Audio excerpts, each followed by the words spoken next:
Hi, I am Dr. Salami. I graduated from USC Dental School. I've been practicing over 20 years now.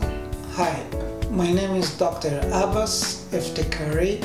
I graduated from Marquette University of Milwaukee, Wisconsin in 1992, and since then I've been doing dentistry.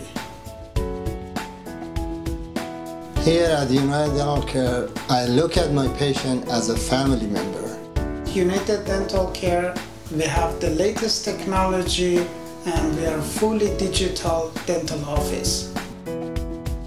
First, I think, what is the best thing that I can do for my patient? And the very best and very first thing that I'm going to do is educate him. This is what you need, this is what you have to be done, and it's your choice now if you want to do it or not do it, but at least you know what you needed.